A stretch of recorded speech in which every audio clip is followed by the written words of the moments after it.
President Bola Tinubu on Monday, August 12, has commissioned the first set of 20 hybrid compressed natural gas buses, saying that they are an economic necessity all Nigerians must embrace. The president carried out the commissioning soon after a meeting of the Federal Executive Council at the Presidential Villa Abuja. The Tinubu said utilizing natural gas to power Nigeria's transportation industry is the way to go. And the buses, which comprise the first batch, were produced locally by Innocent Motors and donated by the Depot and Petroleum Product Marketers Association, DAPMAN. 5 of the CNG buses were driven to the forecourt of the president's office as a demonstration for the event. The president acknowledged many ordinary Nigerians are facing challenges of high cost of transportation, and he said the CNG-powered buses will provide a solution to the problems. Well, he cited the examples of India and other countries that have mandated CNG vehicles since 2024, and the solution is here. In his words, we have it and we will work on it. We promise you definitely things will definitely get better and prosperity will be achieved. President Tinubu also assured that with the huge deposit of gas in Nigeria, the federal government will work towards achieving a more productive and innovative CNG power transportation system for the citizens. Laudable, applaudable, or not? Well, we'll find out what our guest thinks about this story. Wow. Very laudable. Okay. Applaudable indeed, and I must commend the federal government for adopting this particular technology, as well as also commend the Innocent Motors. It's a very good one, I must tell you, and that's what we're talking about. We must strive to meet up to the latest technologies. I wouldn't want to also be overtaken or be moved by the positive aspect or the commendable nature of the gesture or the initiative. I also know there are some challenges that will definitely come up. And that challenge borders majorly on issue of sustainability and availability of the CNG, the compressed natural gas. Currently, LPG goes for 1,000 something.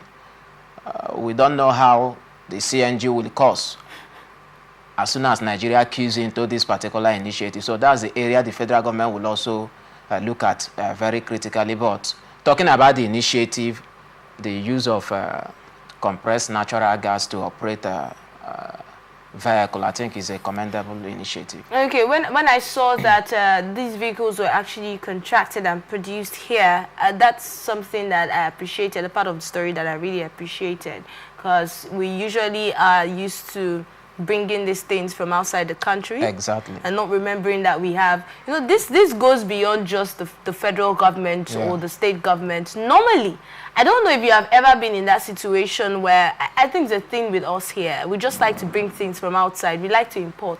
I don't know if you've ever been in that situation where you had something, you probably are working on a project, right? And then you needed a particular skill. And then you try to get people from outside, you try to look outside, forgetting that your brother does the same thing. Have you ever found yourself there? Yeah. And then before you know it, when you've tried and tried, you're like, wait, I think I was there recently. And I'm like, wait, but this is what my brother actually studied. Why am I looking outside? And then I had to reach out to him. It's a mindset that some of us have here, and it's something that we should also get to work on when we talk about not using our expertise here and always wanting to bring things inside. So that's one part of the story that I think is really, really commendable. But what do you think might be the challenges with sustainability? I know you already mentioned the price of gas. Yes. The price of gas. Having mentioned that, you also mentioned the second one, which is very critical. That's patronage. That's Nigerians patronizing their products. While you were going through the story, I just recalled what happened a few years ago, when the issue of those in the entertainment industry, when our federal government said, no, we must patronize our locally produced music. You know, we must patronize our talent. See how far we've gone now. You understand? And see Nigerian music industry today, see the level we are. See how Nigerian musicians are being appreciated and then celebrated all over the world. All over the world. So we can actually do well. Our government can actually encourage, our people what are being produced locally here to thrive. They can position those products in the global market, and believe me, we will sell. So that's another area that we must pay key attention to. This thing shouldn't just stop at the demonstration stage. The government should go a step further. If possible, all ministries, all vehicles that should be used by the ministries across the state should be vehicle produced by innocent. It's not too difficult to do. By encouraging that particular system, believe me, we are going to have other subunits emerging from different parts of the country. And that is how to blow the economy. Talking about using our hands here, not to deviate from the topic, but we're still discussing all of these. I remember once when we were talking about road construction and using our contractors here, and some people were of the opinion that we don't trust our own. We don't have that trust. And why do you think that is? Yeah, is a perception problem, and is not totally true. Once someone has built capacity and has demonstrated the capacity built, I think the issue of trust shouldn't affect that particular organization or person. For instance, say nursing, which happens to be our subject matter here, he has shown capacity over the years. This is not the first time I've witnessed or seen innocent cars. So the issue of trust is not something that should affect the entire system. Yes. We need to go a step further. What has this person done? Where is he coming from? What can we say about him or her? You understand the point? So the issue of trust shouldn't limit, we celebrating our locally made products. We do that product. a lot, especially with constructions. We like to use foreign companies. And when we don't, you hear Nigerians sometimes complaining and saying that the quality of the those are carpenters they ask to build the roads. Yeah, that's where reorientation comes in. Our people must be sensitized, and then, given that proper orientation that our people, what we have can actually give us what we want. That our people can actually be used to actualize our visions and our dreams. It's a matter of orientation and reorientation. If prior to this time we have been having that kind of mindset, it can be corrected. Yes. It's a mindset, it can be corrected. And one of the ways to do that is by the government keying in. The government must be at the forefront. The government must drive the process. For instance, if I am a farmer and I am producing, let's say, fish, for instance, and my government, yes, and my government, for instance, let's begin with the local government, which is closer to the people. And my local government has something to do with fish. I am a fish farmer, and my local government has to do with fish, the same species of fish that I produce. And I see my local government importing the fish from another state or from outside the country. Do you think I will be motivated? I will not be motivated. I will be affected. Even the innovation that I have will just die automatically, except you have extra grace to keep pushing. Because the government has a major role to play to ensure that small-scale businesses, private sector, also grow.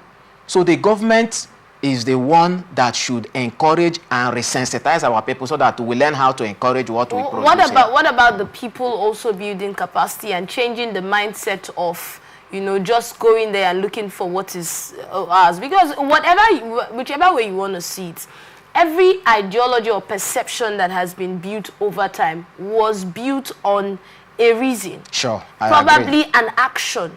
So we might be saying that, we should do that, we should patronize our own, but let's also look at those people who are not making it so easy for those who are trying to patronize our own.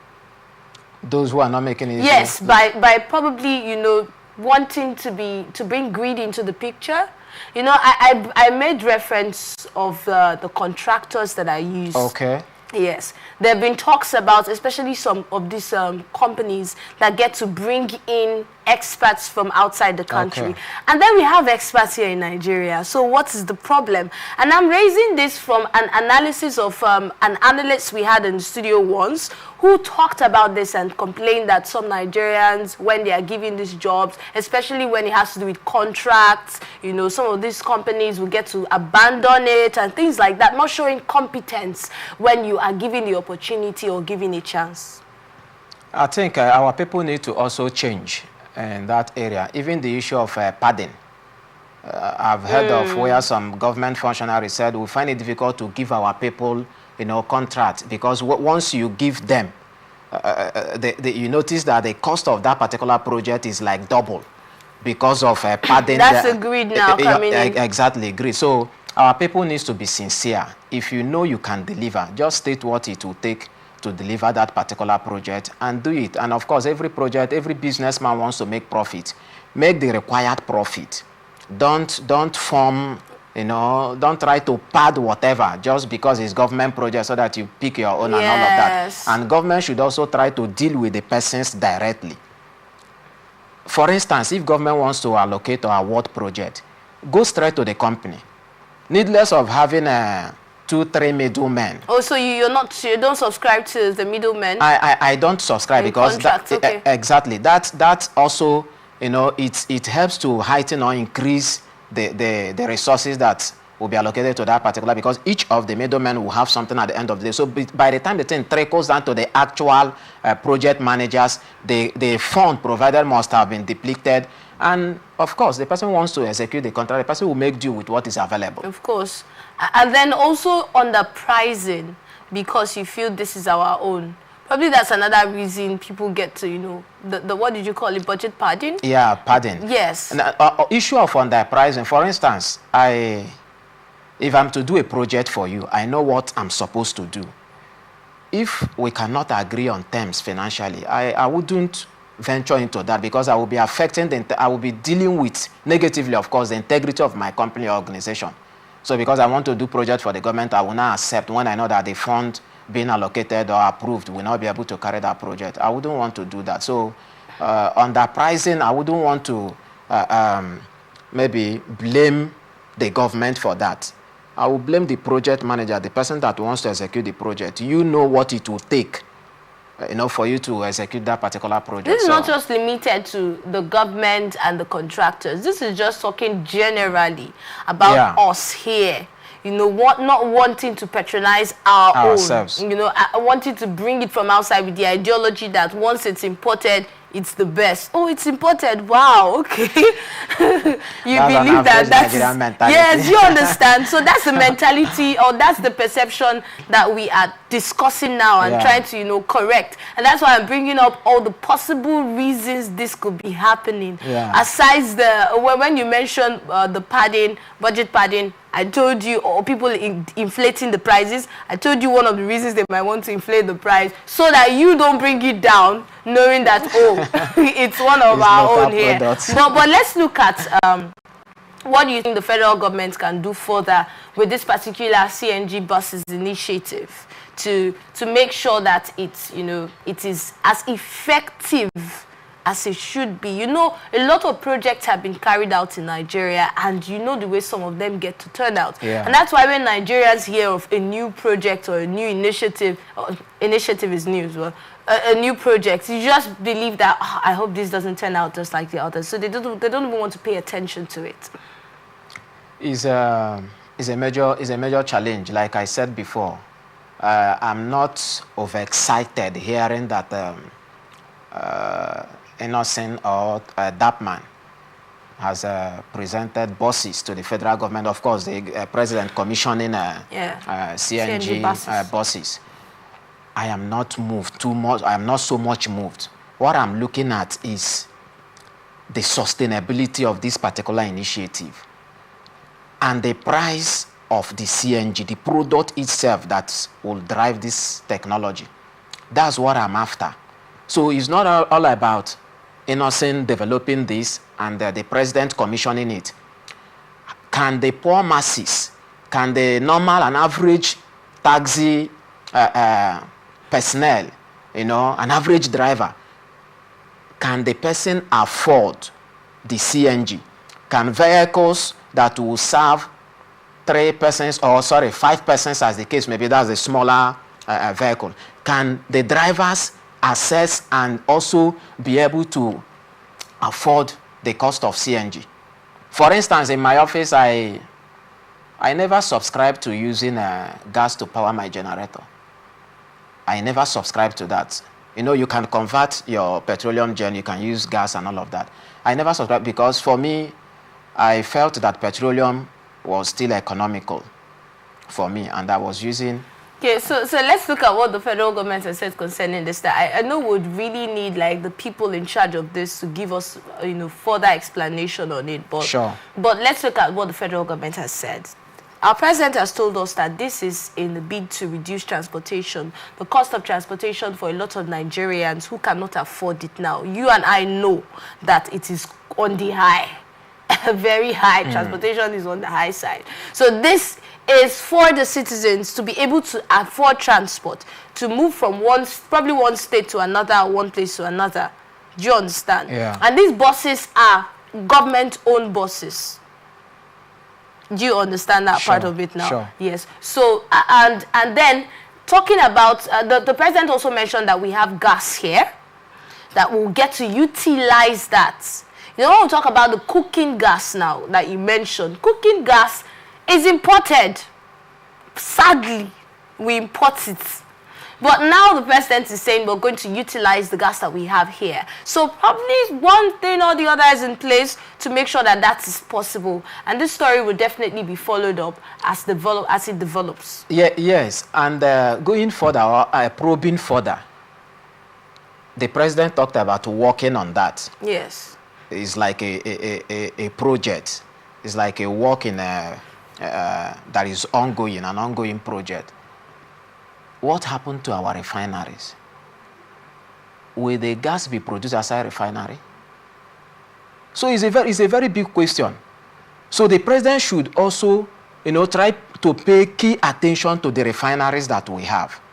Because once nothing tangible, you know, is happening at the refinery, in order to set up this refinery to the stage or to the point where they become very functional to serve the masses, believe me, this initiative will no longer, it will not stand the test of time. All right, thank you so much, Loveday. Let's look at the next story now.